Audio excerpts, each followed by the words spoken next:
Hello, hello, hello. This is Eric with the Paperback Warrior blog, podcast, YouTube channel. As you can see here, I've got a guest with me today. His name is David Agranoff. He is the author of one of the best books I've ever read, The Last Night to Kill Nazis. He's an award winning author. He also hosts the Postcards from a Dying World podcast. He's a blogger, screenwriter, and he's a punk rocker. Hey, David. Not very often anymore. I'm too old. A lot of times going to shows, I'm just like, I gotta cross town. That Right. sucks. I do that for Yeah, basketball, but not for shows. yeah. It's funny. My wife and I had bought tickets. I think it was last year. We bought tickets for a like a Misfits, or no, it was a Ramones. It was a Ramones cover band and a Misfits cover band, and we'd already bought the ticket. It was like $20 a ticket or something. And then it's like 7 o'clock at night, and we're like, well, we got to get off the couch and get ready and drive downtown. And we're like, well, Yeah, we could just watch another episode of this on TV. And then by the time we do that, it's like right, 8. And we're right. like, man, we just Do don't that have all it the anymore. time. Arch It's not. Enemy got me out of the house. I went and saw Arch Enemy last year's, Ah, but it's easier. I actually, truth be told, I'm more of a metalhead than I am a punk rock. I like the punk rock scene, and I did grow up in punk rock, but just pure musically, I'm more of a metal guy, actually.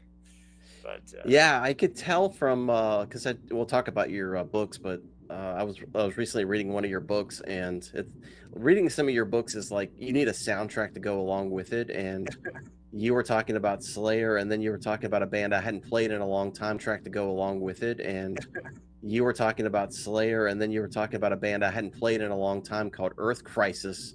So I've been playing Earth Crisis the last 3 or 4 days now because I kind of forgot about them.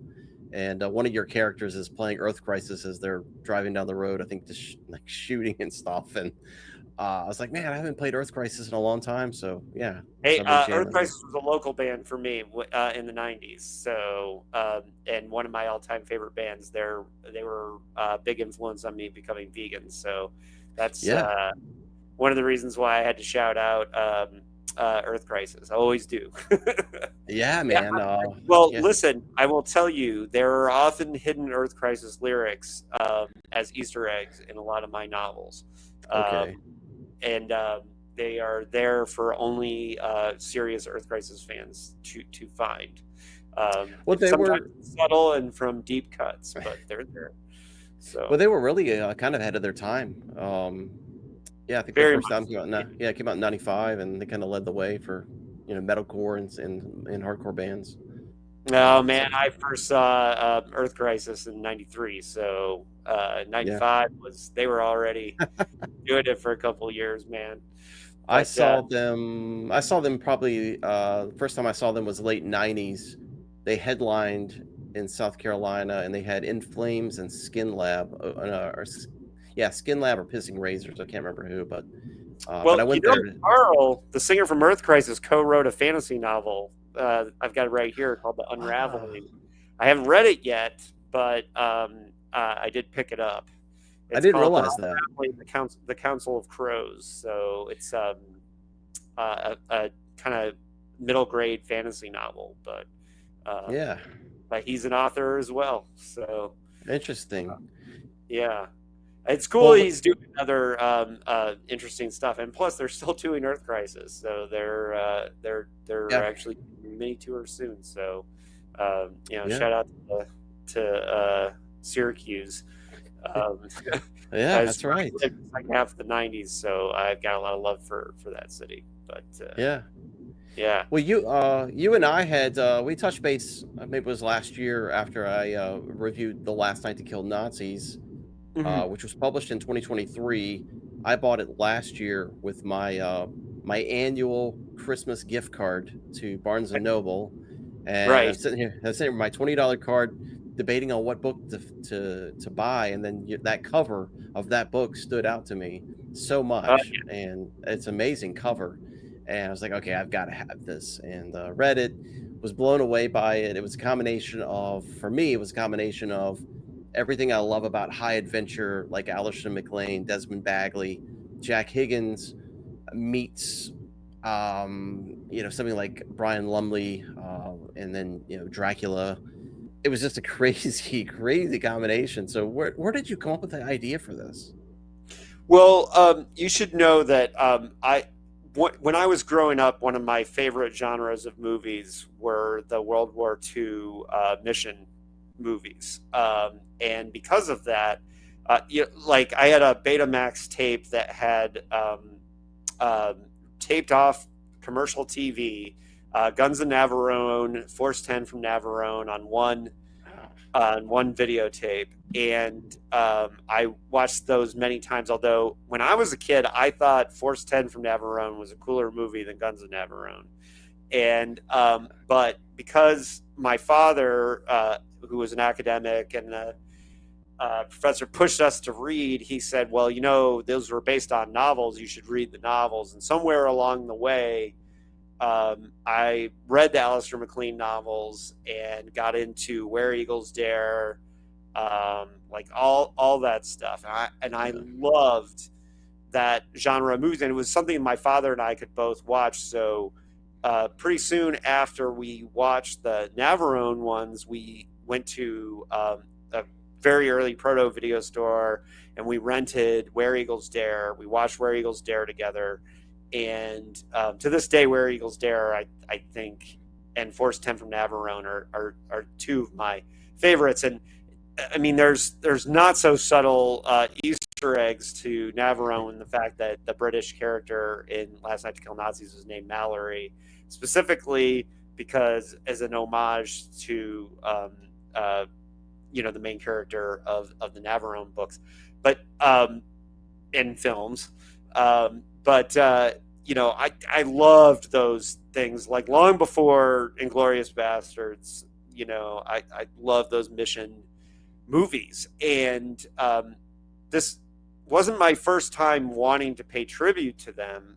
My first Clash book is a science fiction novel called Goddamn Killing Machines, and Goddamn Killing Machines, the whole concept of that book was, what if Alistair MacLean and Philip K. Dick collaborated on a book? Was my concept. I wrote it as a screenplay first, actually. Killing Machines, I did. And so I kind of, like, what I was going for was, and I pitched it at the time as The Dirty Dozen meets PKD. And there's a specific PKD short story that it is kind of influenced by, but it's a huge spoiler to say if you know what story. So I won't say which short story, but nonetheless, Goddamn Killing Machines was the first time that I kind of did like a sci-fi take, a 24th century version of Alistair MacLean.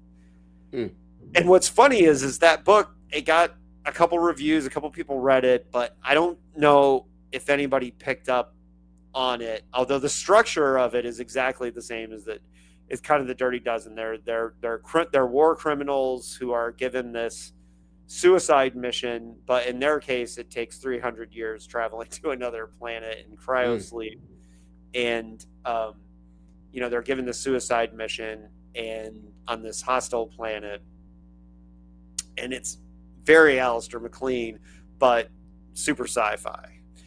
And that's a long way to get back to Last Night to Kill Nazis, because I really wanted to do a straight up World War II novel that was originally, I just wanted to do a straight up, no supernatural, no nothing. But then I realized, but in the back of my head, I was like, no one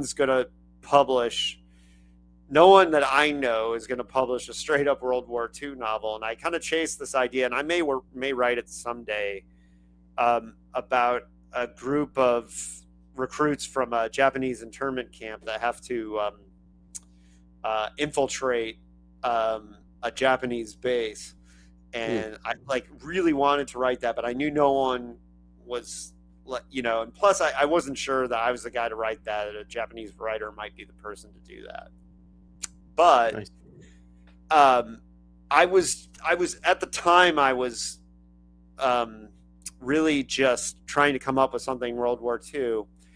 and a friend of mine was talking about some vampire movie, and he said it's I think it was Blood Red Sky, Hmm. the movie Blood Red Sky, and he said it's like Air Force One with a vampire, Hmm. and and he joked with me like my buddy Even Zorik, who we usually are talking late at night about Blazer games, Portland Trailblazer games.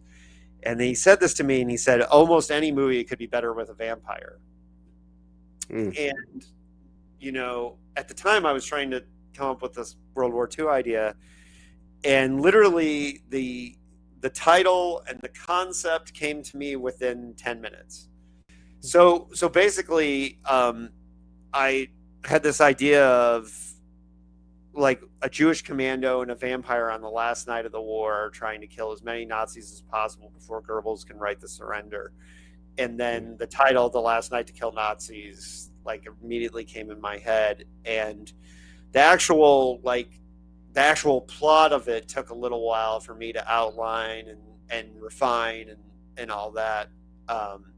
Yeah. And where to put the characters and all that like took a little bit of time, but from the germ of the idea to a completed manuscript was about 2 months. It's Hmm. the fastest I've ever come up with an idea and completed it, and it just happened to be that I had just finished a screenwriting project that had gone nowhere. Yeah. um, Yeah. and It's a long story, but we just we had a screenwriting project that went nowhere, and then I was coming off of that and had this little niche time, and I had already done Killing Machines with Clash Books, and I knew Christoph would get it right. I knew this idea was something that Christoph, who's like one of the editor, owner, co-owner of Clash Books, that he would get it. And both he and Lisa are in the tribe, so I thought, and basically, and Christoph will tell you that Last Night to Kill Nazis is the only book that Clash Books has ever published entirely on a pitch, because I had finished the book, but I called up Christoph, and I wanted to buy ads somewhere for Killing Machines, but ostensibly that's what I called him about. But then I said, "Hey, can I pitch a book to you?" And they had just picked up the national distribution with Barnes and Noble, and Christoph said to me, "Well, our schedule's really full. We don't really have time in our schedule, David. Like, we're booked out for 2 years." Wow. And I said, "Well, hey, just let me tell you the title." Right. And I told him, the book was called Last Night to Kill Nazis. And then he said, "Okay, keep going." And this was in 2021. And then by the end of the conversation, he said, "How does August 2023 sound?" and he was like, "I got to read it. I got to make sure you can pull off the ending. But that's the date. Send me the book." I sent it to him, and then he sent me a contract within a couple weeks, and we did hold to that August 2023 release date. Nice. And and the rest is history. The development of the story, in those 2 months, like, it's funny because Christoph and I Christoph did a lot of work with me on Killing Machines, and we changed a lot of the structure and everything in the editing process. And there was, a lot of stuff we did. Killing Machines was pretty much unchanged. Like, we were on the same page with it, and pretty much from the beginning. And and there were certain things that I really needed to figure out in order to structure the story, but those were all things that were mostly done in that outlining phase. And I'm a big outliner. Yeah. There's a lot of moments in the book that happened that weren't in the outline, but because I believe that, like, the outline is like a map of the city, and you can look at the map of the city, but until you like get in there, you're not gonna really see what the city is like until you walk the streets. And for me, there is still a lot of creative process involved, although a lot of the major beats were in the outline to begin with. Your I don't know if this is a spoiler or not, but one of your main characters is your Count Ryder, your vampire character. Yeah. And are we going to see him again? Yes, we will.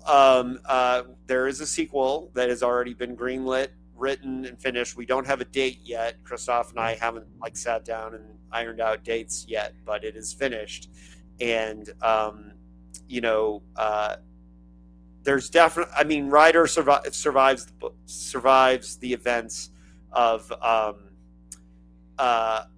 in the novel. So there is something that happens in the epilogue, but the events of the sequel take place between the end of the main part of the novel and before the epilogue of Last Night to Kill Nazis. So, and it's kind of implied that Ryder and Noah had a lot of Nazis to hunt when the war was over, and so I don't think that's a spoiler. I think that's yeah.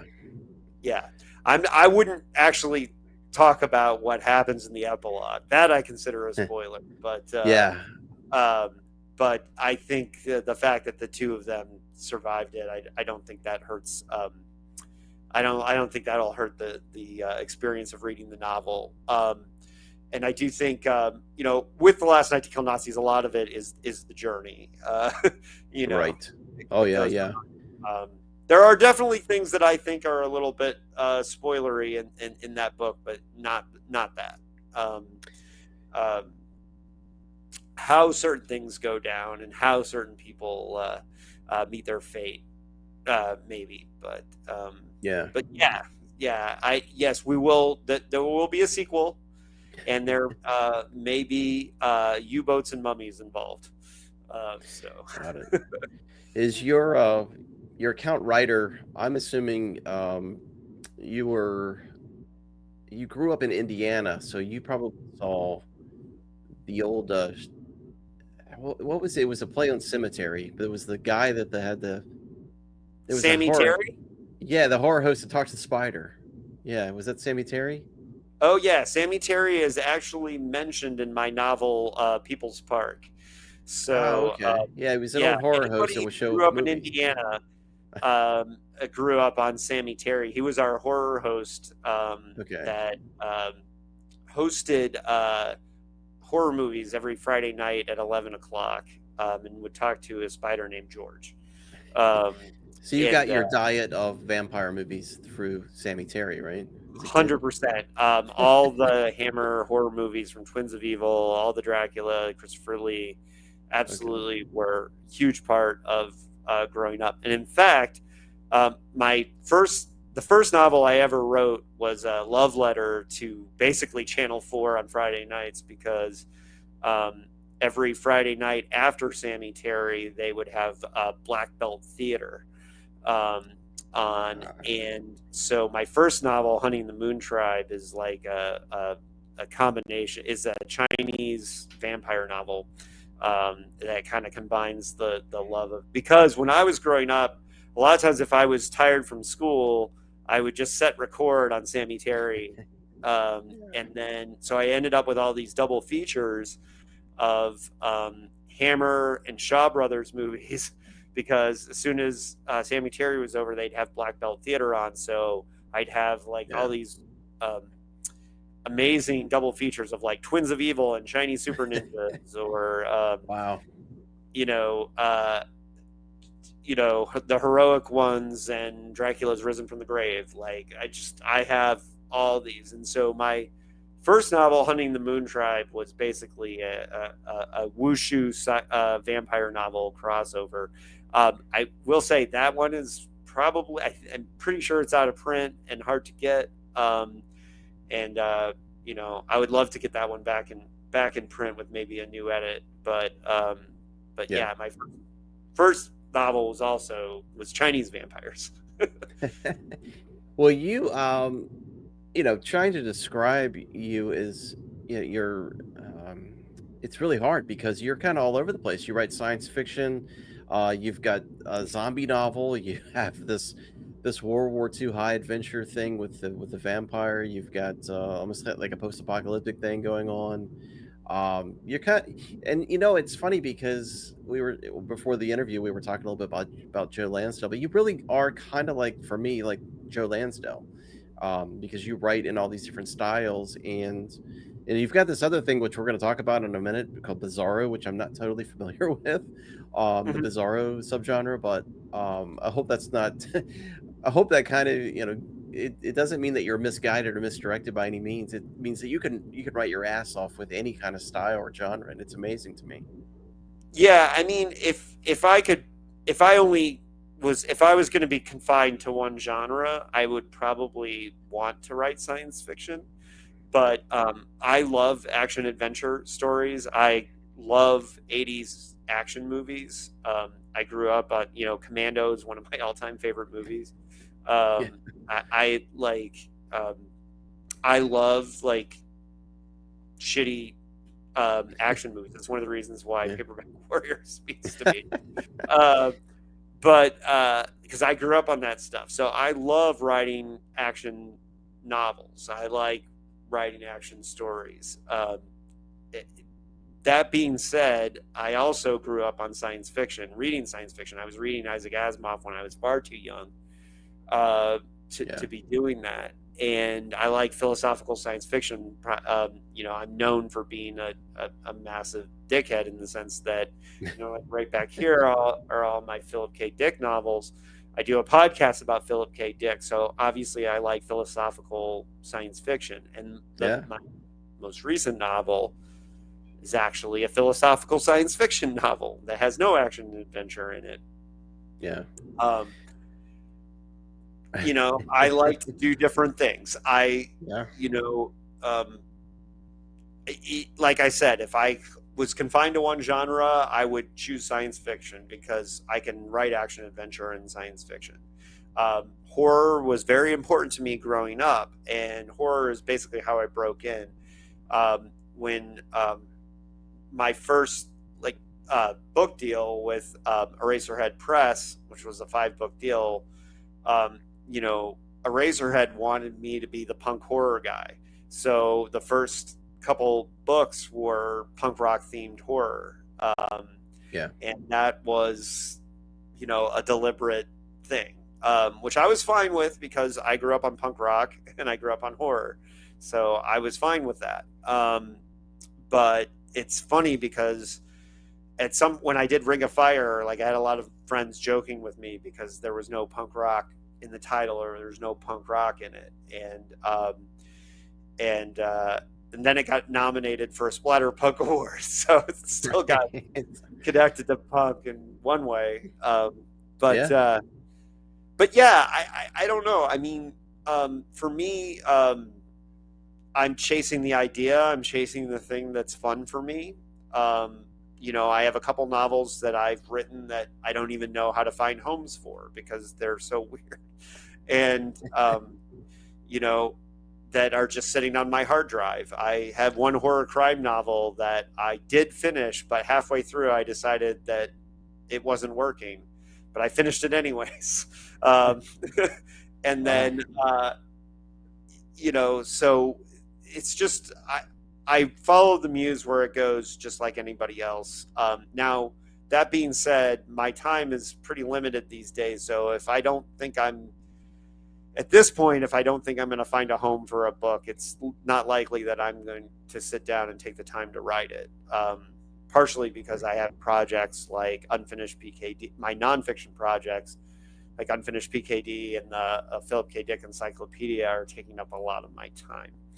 And but for example, for the Last Night to Kill Nazis sequel, I put a pause on all that and just focused on the next Night to Kill Nazis, and yeah, and just did that for a little bit, and then came back to everything. But yeah, um, and that's the thing, is a lot of times too with short stories you get to experiment with a lot of these things, and you can hmm, experiment with different styles and things like that, yeah, and so that's always fun. But I will always write horror. I will always write science fiction. That's kind of I'm Yeah. generally going to find an angle to that, type Yeah, of thing.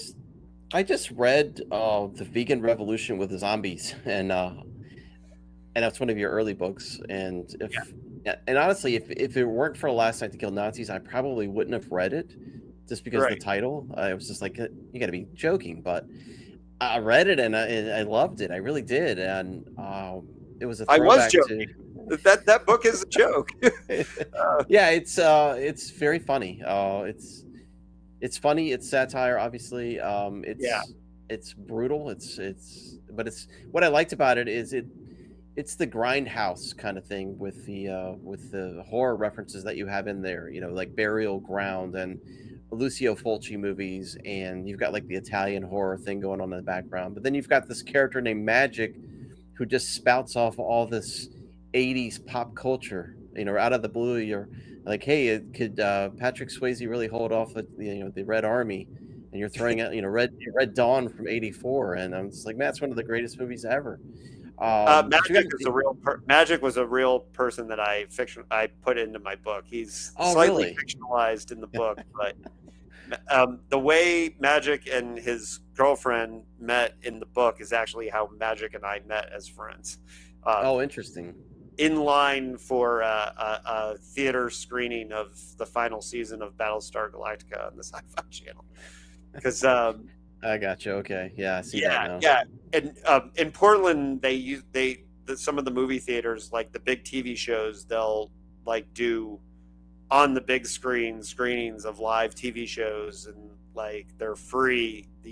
They make money off selling food and drinks, and so I met Magic because he was the only person in line before me for getting a good seat for Battlestar Galactica. Oh, I see. Okay. Yeah, Well, yeah, and folks, if you haven't read this book, the character we're talking about is Magic, and anytime there's like an uncomfortable silence or something, he'll just come up with some kind of random statement or question. And yeah. and it's funny, I was thinking about him today, and I was at lunch with my wife today, and there was an awkward silence, and I looked at my wife and I said, do you think Bob Seger's still working on his night moves? And she's just like, what are you talking about? I was like, well, it's this book that I was reading, but yeah, it was just it was hilarious. And then you've got these Well, questions in there too, these multiple choice questions that are just yeah, it's crazy. Oh, yeah. yeah, And I actually had Magic. We did a reading at Powell's Books in Portland, and I had zombies attack me at the end of the reading. Like a bunch of my friends dressed up as zombies, and Magic came in and pulled me off the stage. So that's hilarious. yeah, Uh, yeah. I hadn't thought. I hardly ever think about the vegan revolution with zombies, to be honest with you, because it was an early one. And for those, if you're listening, what the vegan revolution with zombies was I had one of my editors at Eraserhead suggested to me that vegan books sell, zombie books sell, and you're a vegan horror writer, you should write a vegan themed zombie book. And I didn't want to, because I took myself very seriously as a horror writer. But at the time, I only had a short story collection out, and they said, if you write this one book for us, you can have a 5-book deal and then write the other 4 books, and we'll figure out what those are later. So I wasn't going to say no to that. And then what I basically came to was that I couldn't write that book seriously. I had to write it as a funny story. And one of the reasons why they asked me to write it is because I had read a short story that was very comical at a Bizarro event in Portland, and they knew I could write funny. And mostly I've written funny short stories, and most of my noveling stuff is very serious, but I've experimented with that. I would love to write another more comedic novel at some point. I have a very comedic science fiction novel that I outlined literally probably 15 years ago that I would love to write. And there is one publisher who's interested in it, and it's actually It takes place on Hanukkah, uh, but in the 23rd century. It's a long story, but eventually I would love to write that one. But you know, the vegan revolution with zombies is obviously meant to be funny. Yeah. And And I would say if you like, watching from home or listening to this podcast, I think if you like Shaun of the Dead or you like the Zombieland movies, I think you'd find these very, very entertaining. yeah, and it's funny because there's a Venn diagram of that novel of the things that people, if you know zombie movies, you'll get a lot of the humor of it. Yeah. If you know the vegan culture, you'll get different parts of it. And if you lived in Portland, you'll get parts of it. So if you know all those three things, you will get all the levels of it. But it works if you know any one of those things. But you Yeah. know, there's certain things that if you don't understand, like the animal rights scene culture, you won't get some of the humor that's in there, because there's certain people that are satirized that if you don't know them.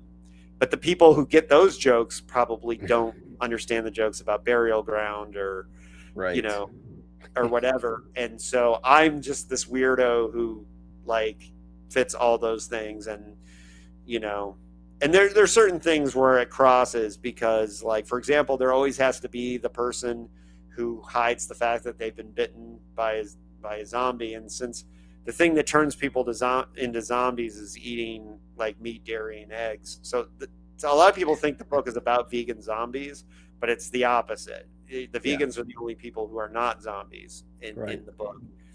And so of course the person who hides the fact that they've been turned into a vegan, or I mean turned into a zombie, is the person who's freegan. And if you don't know anything about freegan culture, then for example that joke might not land with you. But I had to look it up. yeah, exactly. And so, but that joke is pretty hilarious to people that are part of the animal rights community. And so it's okay if you don't get it all, you know. It was fascinating to me. And the other one that I just recently read, and I went down the rabbit hole on, because you don't just, sometimes you don't just write a book, it's an experience. And Punk Rock Ghost Story it's a freaking experience. Just so people understand, this Punk Rock Ghost Story book came out in 2016, but 2017. Okay, you filmed a mockumentary about this band. I'm not going to curse because this would be on YouTube and it'll get censored, but I'll say the Effers. You made a mockumentary film about the Effers, which is a fictional punk band. And you also, so you did kind of a Blair Witch treatment kind of thing. And then you also recorded music by this fictional punk band called the Effers. We recorded a whole record. We pressed it on vinyl. I've got the vinyl back here. There were only 30 copies. We did a whole documentary about this fake band. And when I pitched to my editor at Deadeye, Jeff Burke, I first wrote the first draft of the novel. I wrote in 2010, and I said I wrote this horror novel called Punk Rock Ghost Story, and I want it to be one of the 4 books that we do after Vegan Rev, but I need 7 years. It's got to be one of the later ones. And he said, why? And I said, because I need to spend the next 7 years convincing people that the band in the book is real.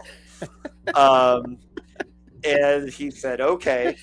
And I ended up he said okay. He just said okay. Said okay. Well, I explained the whole plan.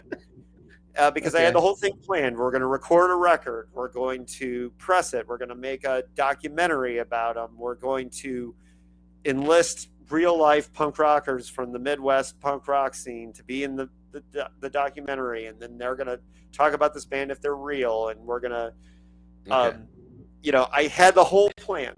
And I said, but it's going to take a couple years, and we need to spend the couple years doing it. So it's because if you did it 6 months before the book came out, then people are going to be on to you, right? They're going to know. But if you spend all these years like doing, and one of the things, like one of the songs that the fake band did was this song called 15-Year-Old Punk Kid. And I had this joke band in the year 2000 called Mosh into Oblivion, and we did the song 15-Year-Old Punk Kid there. But retroactively, I was like, oh yeah, Mosh into Oblivion covered one of their songs and then recorded it. So it was like, retroactively, it was like, oh yeah, that was a cover. We didn't write that song. That was a cover song. And all these different things we did to to make it real. And some of my friends like totally, like, I just asked them to record on their phones, like making up stuff. And like there's a whole scene where my buddy Zeps, who owned a record store in Indianapolis and was in all these famous bands there, where he's like literally like, and he filmed this thing where he's like scanning through his records, like, oh yeah, here it is. And like, I didn't tell him to do that. I just said, like, film yourself talking about this fake band. And he totally sold it. So yeah, we did this whole thing. And I told Jeff, like, I needed this time. And one of the cool things that we did for Punk Rock Ghost Story, well, one of the cool things about the 7 years is by the time we were almost ready to publish it, I wasn't happy with the first draft. So I literally just threw out the entire draft I did in 2010. And I started from page 1 and rewrote the entire novel. Wow. And if I didn't have that 7 years, I would have done the inferior version of the novel. But I had 7 years to think about it after I wrote the first draft. And I had all these things that I wanted to do to make it better. And I was a better writer. I'd written several novels, and I'd written, in the meantime, between then, I wrote Boot Boys for the Wolfreich and the entire Amazing Punk Story short story collection. And I was just a better writer. Yeah. And so I just started over. And in 2017, I rewrote Punk Rock Ghost Story from page 1. And that's the novel that you read. And then by that time we had done the documentary and all that stuff, and so and there's still people who think the band is real. Right. You'll see comments on the Facebook video. Oh yeah, I saw that band in so and so's basement in 1982. And, I told someone I was reading it, and they had just kind of looked it up quickly online, just as a sky level view, and they were like, "Oh yeah, this is based on a band that disappeared in '82." And I was like, "Really?" Because I wasn't that far into it at the time. I was like, "Oh really?" I said, "Well, it seems like that's where it's going." And if you haven't read it, it's about this band called the Effers in '82 that their lead singer basically goes disappearing after the tour in '82, and they have this white van it's a haunted punk rock tour van. Yeah. It's kind of like, shining on wheels. Yeah. I hate to say Christine. A lot of people say, well, it's like no. Christine. It's more The Shining. Yeah, I was gonna say it's not Christine. But it's closer to The Shining. But this current band called People's Uprising from 2008, I think, or 2006? 2004 it takes place. Yeah, 2004. They end up getting the van, end up buying it, and then the lead singer of People's Uprising is sort of haunted by this 1982 the Effers band, mostly the lead singer of the Effers, Frank Effer. He's the only one that died. So yes, but he can hear the whole band. They like speak to him, but it really has to be experienced. You don't just read this book; it's an experience, and it had me. Thank you. It had me Googling punk rock bands and basements and dives all across the country, and I had a little playlist I was making based on all the songs that you were dropping, the song titles, because I'm a metal guy. I wasn't really too much into punk, and I'm looking up all these punk bands, and I'm like, man, this stuff's really, really good. And your bass player, or maybe it was a guitar player, I can't remember, but he warms up to a Celtic Frost song. And so that it put me down the whole rabbit hole of Celtic Frost, because I've been listening to them a long time ago, but once you had him warming up to that song, I went down the whole rabbit hole listening to Celtic Frost discography. but it was a whole thing for me. I mean, That's interesting because that was a personal Easter egg to my buddy John Shipper, who lives in Tampa now, who played guitar in a band that I was briefly in called Warcry, and that was the song he always warmed up with on guitar at the time. So oh, interesting. that was actually tip of the hat to my buddy John, who, by the way, is the artist who drew the artwork on the cover of the Effers 7-inch. Actually, John did. So That's amazing. I did that shout out to him as a thank you for doing the artwork on the record. So and well, yeah, that's a cool marriage there, you know, of various things. But again, it's I guess that was sort of your love story to punk rock. I mean, yeah, that and Amazing Punk Stories, I would say.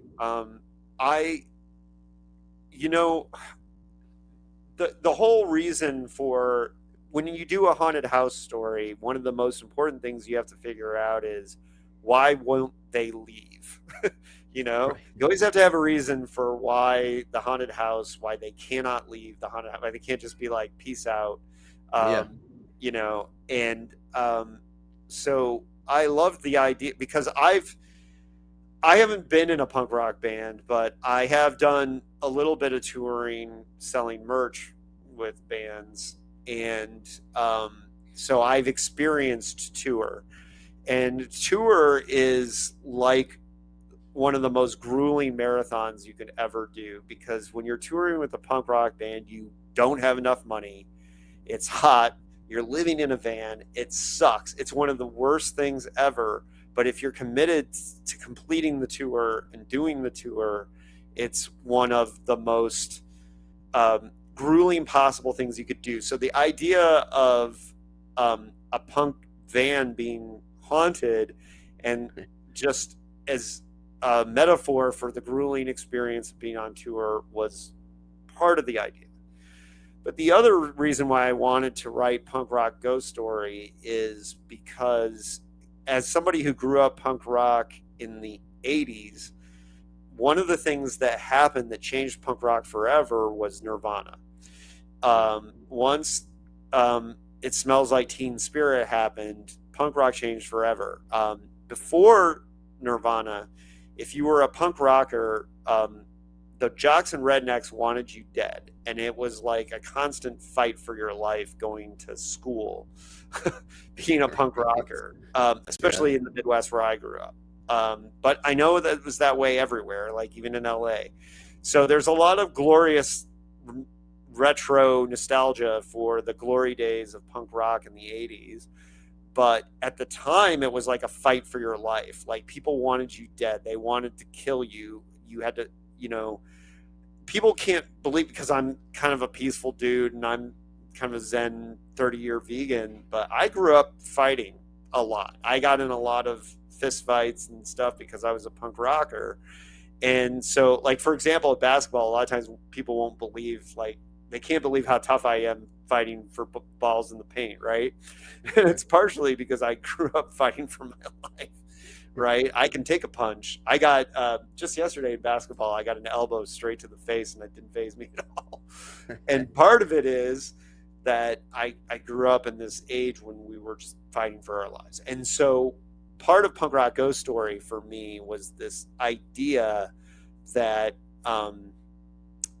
the ghost story aspect was a perfect metaphor to talk about punk rock before Nirvana and punk rock after Nirvana. And so the band afterward, People's Uprising, is like, they're a little emo, and they're like, super progressive, and they're nonviolent, and Right. Whereas the band from the early 80s are like fighting people all the time, Right. getting messed up, Yes. and like, they were a gritty outfit, as it were. Yeah. And so the difference between then and now was, it was weird, because that's really what I wanted to write about, was this kind of difference between punk rock then and now, and that ghost story became the metaphor for me. So was it a love letter? I don't know. You decide, because you know, the quote at the beginning of the book from the singer of Bad Religion is, "People want to talk about the glorious old school, but we were fighting for our lives." You Yeah. know, and I don't really have romantic views of how it was then. You know, I mean, the music, there's romantic. I have romantic views for how the music was then, you know, and all those things. But like the scene, it was a violent, scary time, you know. Yeah. And so, and I think I like to write about, you know, punk rock during those eras because it was, you know, different. But I liked it that way, you know. I like a violent pit. I'm a weirdo. I you know Yeah. I mean, I don't go to those shows anymore. And you know, in a lot of ways, basketball has replaced that for me, because I like um, the aggressiveness of it in a lot of ways. But I also like the teamwork, because, but that's a whole nother rabbit hole. But anyways, Yeah. like, you know, I grew up in a very, very violent, you know, punk rock and hardcore scene, and it was very different. And by the end of the '90s into the early 2000s, punk rock was, you know, very progressive, and it was very different. And I thought Punk Rock Ghost Story was a way to do that. But hey, Yeah. can I turn this around on you for a minute? Because Yeah, I man. know you've read Punk Rock Ghost Story and Vegan Rev a little bit more recently, but I'm interested because your review of Last Night to Kill Nazis is pretty much my favorite review I've ever read of. I So appreciate that. yeah, I'm kind of interested in your experience in reading that book, and talking about, you know, because we've talked a lot more about the other books, but I'm really interested in your experience in reading Last Night, because to turn it around, and hey, I'm an interviewer too, so I do this. Yeah, that's fine. But for reading Last Night, I'm wondering, as a guy who has read the Alistair MacLean things, like, how much did you pick up on that? You know, I mean, you had to know I was into that stuff, like Yeah, reading books, yeah, right?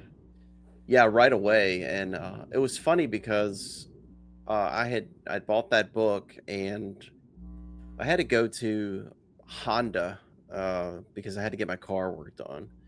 And Hmm. the one that's here in town, you go to Honda, it's literally 8 to 10 hours of just sitting in their little lobby there. And I brought that book with me that morning. I said, I'm going to take this book and start reading it while I was at Honda. And I'm just sitting there. And yeah, the first chapter or two, I'm like, okay, I'm getting this now. And people kept walking up to me asking me, hey, do you want some coffee? You want a bun or cinnamon bun or something? Because they're pretty they approach you quite a bit at this Honda lobby because they want you to look at other cars while you're waiting on your car to get fixed. They want to try to sell you a car too. So they kept coming up to me and I was getting really aggravated. I was like, man, this book is awesome. I was like, I showed the one guy, I was like, look at this cover.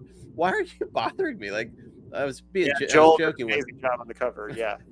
I was joking with them, but they were like, okay, yeah, you really like your book. I was like, yeah, this book's amazing. And I could immediately catch on to, it was going to be a riveting World War II yarn based on just the first couple chapters. And you've got, and right at the beginning of the book, you've got, you've got the Russians right at the door of Hitler. Right at the very end of World War II, you've got the Russians surrounding Well, the Hitler city, shoots and himself on the first page. So yes, Hitler commits suicide, and then you introduce a real guy who is Heinrich Himmler, and he's notorious in history as being this horrible, horrible, horrible human being. But he's a real guy, and he's in your book. But once he makes the plan to, they're going up into the mountains to try to outrun this task force that's on their trail. I'm like, dude, I'm knuckle deep into this thing. It's amazing. well, and it should be noted that the history is, the only things that I added were the vampire and the landing strip at at the Eagle's Nest. There's no landing strip at the Eagle's Nest. There's not Yeah, enough space for a plane to land. Um, and then the vampire, and that's it. Everything else is historically accurate, down to um, the name on the ID that Himmler was holding when when he died, and that's a huge part of the story, actually. And I don't want to give that away, Right. but you know, a lot of the key to the story, and one of the things I'm really proud of is that there's certain benchmarks you have to hit in a World War II mission novel or an Alistair MacLean style novel, and you got to have certain things. You have to have the double agent who you think is on your side but betrays you. There's certain points you have to hit, but I had to do the vampire version of all these things, and I had to do it within the context of this story. So I'm one of the things I'm proud of is hitting all those notes within the context of the vampire story. Yeah. And your vampire, you know, he's not the typical vampire, because he has compassion. He has a compassion for humans. And well, yeah. Well, he actually did not want to continue to be a vampire. He right. wanted to sleep forever, basically. And then the Nazis took over his castle and woke him up. Yes. So, and he considers them an insult to yeah. to vampires. Well, by the way, there is also a major Easter egg and homage to one of my all-time favorite horror novels in there, which is F. Paul Wilson's The Keep. Dr. Wilson was I took a workshop from him on outlining, and I've done a whole podcast. I did a podcast that is on my podcast feed where I just interviewed Paul about structure. And so there's a huge The Keep is one of my all-time favorite novels. I consider it a top 10 horror novel, and so there's a couple Easter eggs to The Keep in there, and there's that going on. And then he does. And by the way, there's more explanation, there's more connections to his awakening that ties back into the sequel. So okay, good.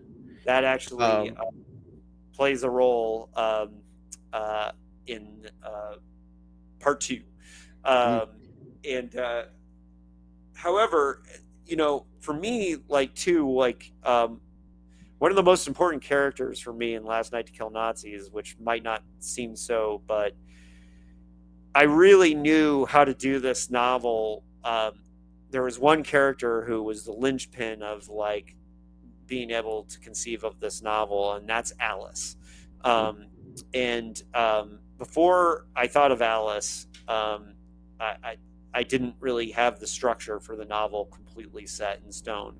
And the inspiration for Alice, I was doing research, and one of the things I was doing was I was watching this video, and they had an interview with one of Hitler's former secretaries that was done in the 80s when she was in her 80s. And the whole time she was trying to say, oh, Hitler wasn't that bad. He was actually a really nice guy. There's a lot of rhetoric right now. And then, I was listening to this interview with her, and Alice completely came to me, because before Alice, I was like, when you're writing a horror novel and you've got a vampire hunting Nazis, I was like, how can you have a character who you can have sympathy for, or can be like the point of view of the Nazi characters? And then the idea that this secretary of Hitler's was pregnant, and she just wants to survive and get her baby out of the situation. And then, of course, there's some chicanery involved with who the father is, and this all ties into very historically accurate details. So a lot of the details about the bunker, the eagle's nest, some of the names of the characters, and all these things are very they're all historically accurate. And I did a deep dive into all that, and I'm very proud of that aspect of it too. But Alice was the key. Without Alice, the novel wouldn't have worked. And some of my favorite moments of discovery involve Alice too. My favorite part of the novel actually involves Alice. So, for me, I really liked her character a lot, and I'm one of the weirdos that really likes I can't think of her name now because I'm drawing a blank, but in the Raiders of the Lost Ark, the love interest, Indiana's love Marion, interest. I like her. She's my favorite part of the movie. um, right?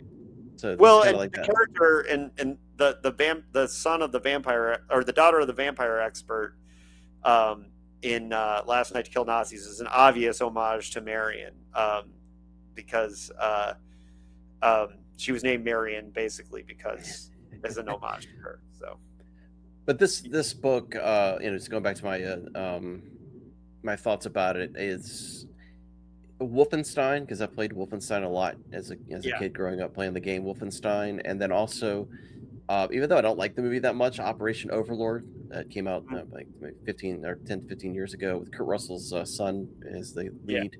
Operation it's a good movie. Overlord. I feel like the right director could outdo it with Yeah, this book in mind. But yeah, I'm it would have biased. Sorry, it the would have sun been suddenly. that's all right. Yeah, we're about done anyway, but Inglorious Bastards, and then also for me, the other part of it that I thought was really cool, and it's been a while since I've read it, so you have to forgive me, but um, the stuff that they talk about, you're talking about in the book with the Nazis, kind of, experimenting with the occult and experimenting with supernatural. That's a Mhm. plot device that's been used quite a bit, and not only in horror but also in men's action adventure novels. Even Alistair MacLean kind of fools with that a little bit in his novel River of Death. When you got the Nazis that have escaped and moved to this, this island to do these macabre experiments. So, but that kind of spoke to me as well. I like that part of it. Yeah, and I go more into that in the sequel as well. So Oh, great! yeah, I'm um, looking forward to that. yeah, we get way more occulty actually with Oh, the good. Nazis in the sequel. But yeah, I mean, I wanted to play with that a little bit, but mostly it's dealing with the vampire thing and just like kind of setting up the lore for all that. And I take seriously my vampires, so I wanted to do it right. And but you got to get the human characters right too, and kind of balancing that. And one of the things is that I didn't want the Nazis to be cartoons either. I wanted them to be fully realized characters, um, Yeah, and um, and actually, probably one of my favorite scenes in the book, and it wasn't planned this way, but there's a scene where Alice first gets to the eagle's nest, and she sits in the chair where the last time she was there, Hitler um, dictated a speech to her. And this wasn't planned, but I I looked up one of Hitler's speeches, um, and he had said something about exterminating the Jewish race, mm, and in this speech, and I kind of came up with this idea of him saying, of her having this memory where she's sitting with Hitler and he says, he's dictating the speech to her, and he gets to the point where he says, exterminating the Jewish people. And then she says, no, my Fuhrer, don't say people, say race. mm, And it's this moment where, because we've spent all this time with Alice, and she's the character that we're supposed to have somewhat sympathy for, and we think maybe she's right. not so bad, and she's just been along for the ride for all this. And then there's this moment where we see that she's a part of it, that Yeah, she's, in her own little way, she contributed to this. And to me, it's funny because, I mean, yeah, there's lots of gruesome Nazi deaths, and there's lots of action and adventure, uh, and there's all that. But to me, this scene with Alice is to me one of the most powerful parts of the novel, oh yeah, and it's something that I'm not sure many readers would catch on to, but it's, for me, it's one of the things that elevates the book from just being like pulp fiction, although that's fine. I'm fine with Pulp Fiction. I read a lot of Pulp Fiction, but at the same time, like it's something that kind of takes it up a notch. And there's some really interesting places that I get to go in the sequel. And Last Night to Kill Nazis, I hate to get commercial on this, but it helps us move to the sequel and get the sequel moving. The more people buy it, and if there's one book in the canon that, obviously, I've got several books out there, but The Last Night to Kill Nazis is a great place to start because it is available nationally at Barnes and Nobles. If it's not on the shelf in the horror section, they can get it and ask for it, please. It always helps for us indie authors if you request books at your library, so that's always very helpful. But I think Last Night's a great place for your listeners to start, because I think the fans of Paperback Warrior, I think the two books that I think will most fit the Venn diagram of interest are The Last Night to Kill Nazis and Goddamn Killing Machines. So it's funny that we talked so much about Punk Rock Coaster. Although, I mean, I know a lot of your listeners like horror, so and so I think that they'll enjoy that as well. But I do think, and of course I've got a shout out. I haven't mentioned it yet, but my newest novel is Great America and Dead World, and it was an experiment in 1964. Philip K. Dick wrote a 5-page letter to his friend Ron Goulart, who asked him for advice on writing a novel. And before that, Phil had never written down his formula. It was completely intuitive. He did have a formula for writing novels, but he never sat down and wrote it out. And so he wrote this 5-page letter to this guy, Ron Goulart, who, if you like funny science fiction, by the way, Ron Goulart, his science fiction is very funny. But he sent Ron this 5-page letter saying, this is how I write a novel. And that letter was basically lost to time until a few years ago. Ron Goulart passed away, and before he passed away, he started selling off all of his memorabilia to help his family out, and he sold a friend of mine that letter, and we got it. And so we knew that the letter had been mentioned in his biography, and part of it was quoted, but no one had read the whole letter. And so I basically spent a weekend murder boarding 30 of Phil's novels based on this formula. Wow. And I ended up writing a chapter of a nonfiction book that I haven't completely finished yet, called Unfinished PKD. That's all about the work that he didn't finish in his lifetime, the books he started or outlined and never finished. I have a rough draft of that done. I have 3 drafts of it done. I'm still working on it. But I wrote a whole chapter on the formula, and then I ended up giving a PowerPoint at Bizarro Con about the formula. And around the time that I was writing this workshop, my co-host of the Dickheads Podcast, D. Harlan Wilson, said to me, well, what good is teaching the formula if you don't use it? And so the idea for Great America and Dead World was, I've spent 6 years immersing myself in Philip K. Dick's fiction. I've read all 123 of his short stories. I've read almost all of the novels. I've studied, written them. I've immersed myself in his work for 6 years. Who better than me to take his formula? And so the idea was, I method acted as Phil and imagined him traveling from my favorite era of his writing, 1963, to around the time that he wrote the formula letter, to 2023 when I was writing it. And how would Phil comment on the modern world, climate change, internet, social media, MAGA, all that stuff?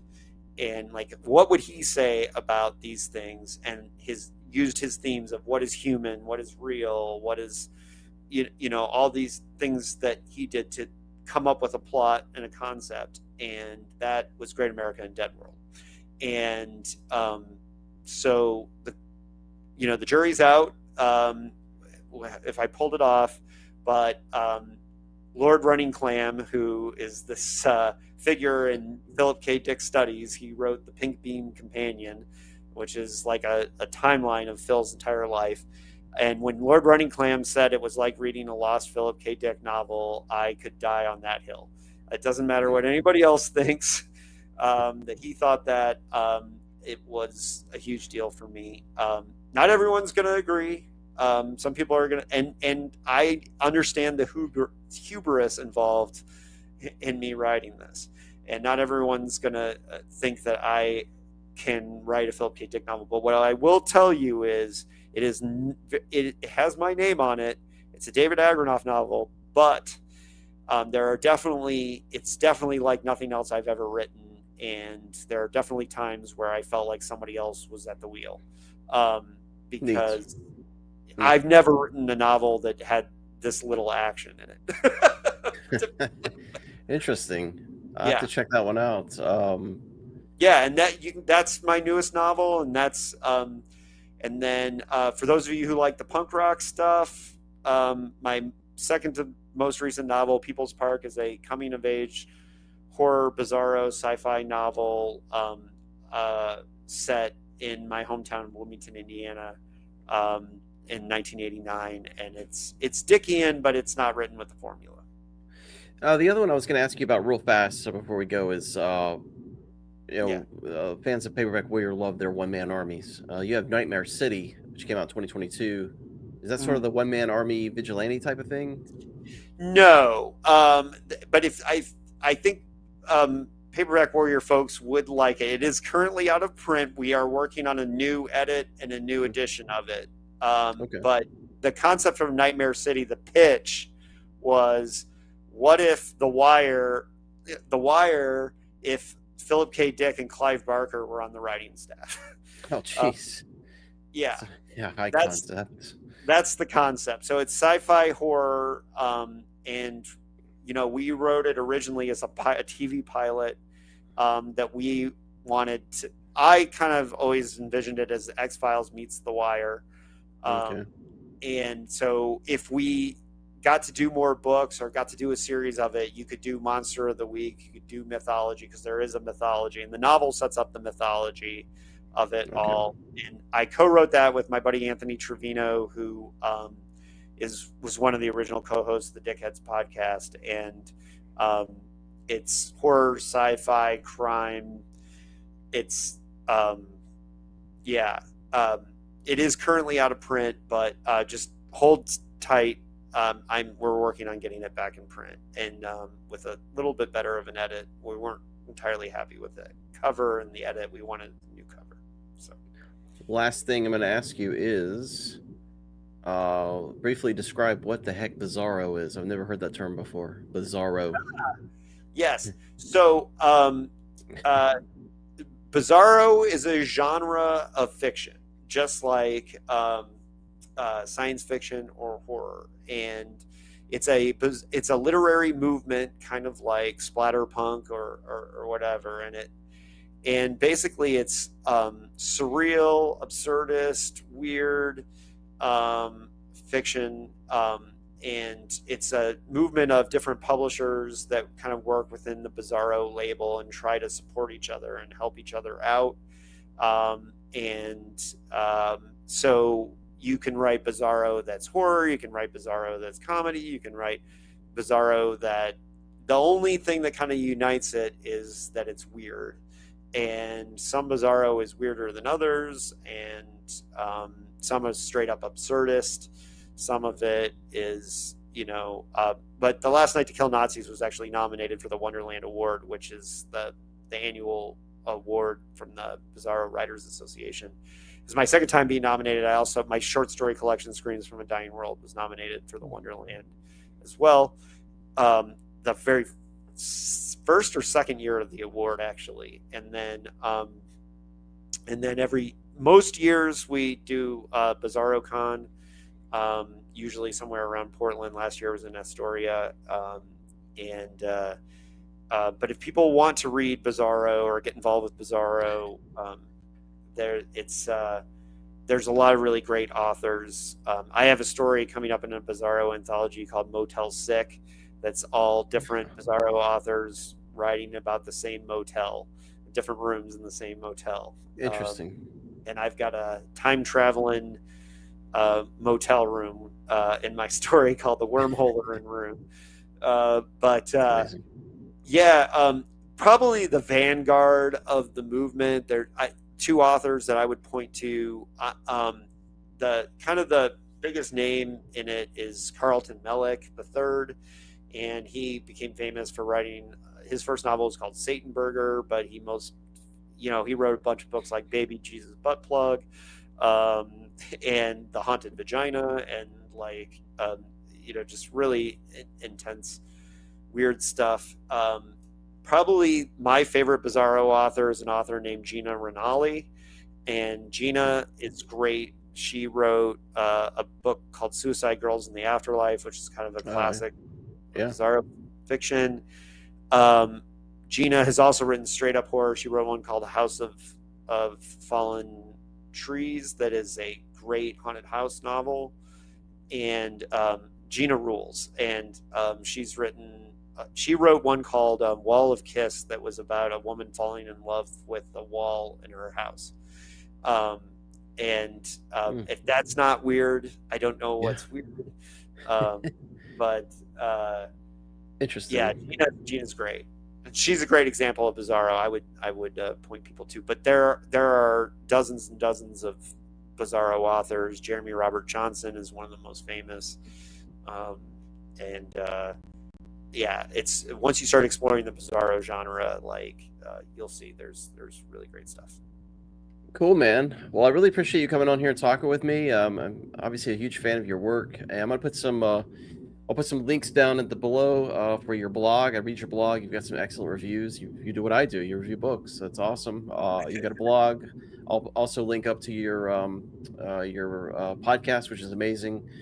And then I just look forward to this. People are into Philip K. Dick, the Dickheads Podcast. One thing too is that I'm not doing it this week, but almost every Tuesday night at 6 p.m.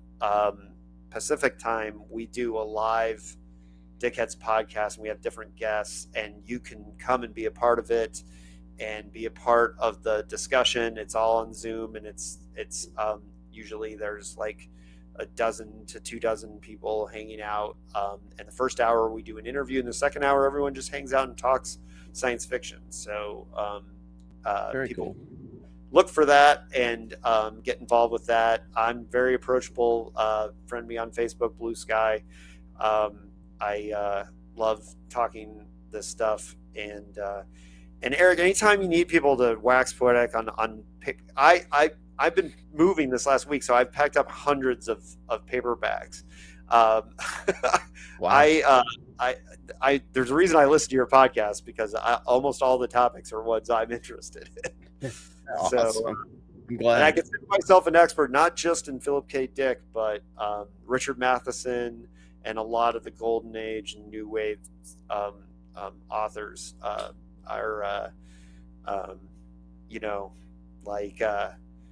I love talking about lots of authors from back in the day. Henry Kuttner, your Lee Brackett's, all those writers. The paperback pulp era is my shit. I'm sorry. Oh, I got this far and I didn't curse. That's okay. No worries. It's my stuff. I love that stuff. So, and if anyone wants to find me and talk about this stuff and follow my blog and all that stuff, I do reviews and that stuff. So, and on the podcast, like for example, we're covering Cordwainer Smith coming up for the Science Fiction Hall of Fame, and we do all that stuff. We talk about the old school all the time. Yeah, this may be the first in a series. Maybe we'll do some themed episodes where we talk about an author or a series or something like that. So yeah. If there's anybody that you want me to come on and talk about, and there's people you don't have to do the research. I can enlighten. You said the magic words right there. So you like to have these assignments. I know. So. I know, man. Yeah, time is limited though, just like everything else, man. It's hard to find the time to do the research and read, and then do all the technology part of it too, and artwork and images and posting and social stuff. It's a lot of work, Yeah. man.